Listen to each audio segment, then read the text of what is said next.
Another mile and a half snooze fest.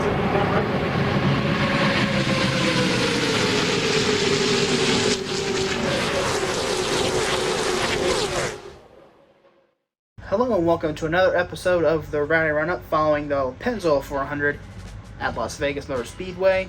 You might notice a little bit of a different look. Normally I'm standing in front of this. This is all you see. Well, yeah, that's a real fire suit. I figured I'd change things up a little bit, maybe give it a different look, because I used to sit in the floor crunched up on a chair. A couple of headlines before we get into race recaps. Chase Elliott out indefinitely after breaking his leg in a snowboarding accident in Colorado on Saturday night. He had surgery that lasted 3 hours. We hope for a speedy recovery. Josh Berry filled in this weekend, and it looks like he'll be in the car going forward, though no timeline has been given as to either Elliott's return or as to if Berry will be in the car long term. I'd like to touch on Hailie Deegan right quick. She has been fast in qualifying the first 2 weeks. She was fast in Daytona, fast again this week in Las Vegas, her best pavement qualifying position. However, she keeps getting caught up in mid-pack messes. Don't know if that's the pit crew putting her back that far. I have not been able to watch races because I've been working. Hopefully they can turn it around, because I think if she can stay up front, she'll be competitive. Now for the truck race, Kyle Busch wins the truck race, and I thought when I got off work that night it was going to start a sweep. Now, the speed wasn't there on Saturday for the Xfinity race. The race winner was Austin Hill. Kyle Busch came home fourth. Now, going to the Cup race, Kyle Busch early on in the race would hit the wall off of turn 2. The turn 2 wall going onto the backstretch will be the main point of contact for most drivers today. He hit it hard enough, it knocked the steering wheel off, but it wouldn't knock him out of the race. Noah Gragson had and a lot of the other rookies had speeding issues on pit road today. Noah Gragson speeding 3 times on pit road this afternoon, twice in a row early on, sped on his first time through, then sped on the pass through. Then he will speed again later on in the race. Not a good day for the 42 team. William Byron would win stage 1, and Tyler Reddick did not have any practice, did not have any qualifying due to an engine change, because when they cranked it up before practice on Saturday, they found issues with it. So they decided not to go anywhere with it and just start from the back. And he rallied up into near the top 10 by the end of stage 1. Nothing else would really happen, and William Byron would win stage number 2. Like I said, this race was pretty much a snoozer. And by this point, it was obvious Kyle Busch was struggling. And at this point, there were no cautions other than the stage breaks. Another topic of the race, Joey Logano.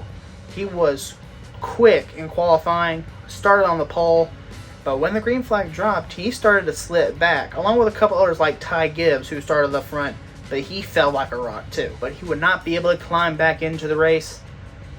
After he reached 9 laps after, I believe, the stage 2 restart, he would be caught on the outside of 3 wide with Keselowski and Busch. He would bounce off the wall, off of Keselowski and across the infield grass, catch some air going over the little infield track, and would bend the toe link or break it. We never really got specifics, but the repairs were too long. He wound up being taken out of the race on the crash cloth. It was about this time that Gragson was caught speeding for the 3rd time. It was late in the going, cruising. It looked like it was going to be a Larson win. It was Byron and Larson most of the day up front. Bone was up there sometimes too. 4 to go. Eric Almirola bounces off the wall in turn 4, bringing out the caution. We will go to overtime. In overtime, Martin Truex Jr. gambles. No tires, doesn't even come down pit road, but he was the only driver to do so. He was on an island by himself, and they swarmed him on the restart. He tried to hold on and beat Byron, but it wasn't enough. They wrecked on the back straightaway, but no caution came out. William Byron completes a dominating day, getting his first win of the season. I would top off a Hendrick 1, 2, and 3, with Larson and Bowman rounding out the top 3.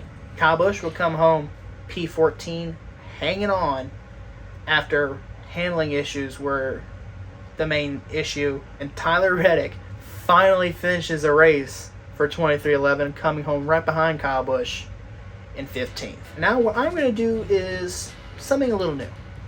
I'm going to call it the Underdog of the Week. Do this for every series, truck, Xfinity, and Cup, whoever's racing that weekend.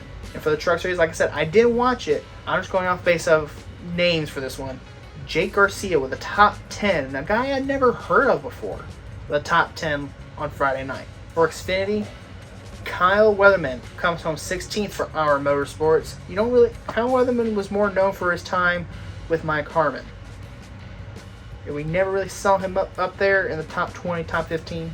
Good run for them. Underdog of the Week for the Cup Series goes to Justin Haley. Well, yes, he drives for Calling, a kind of a top tier team in the Cup Series.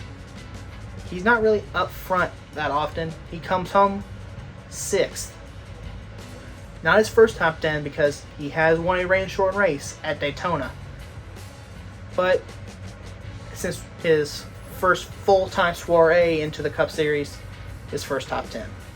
And to end things off, I'm going to show something I didn't even know they made in terms of NASCAR merchandise. A NASCAR yearbook.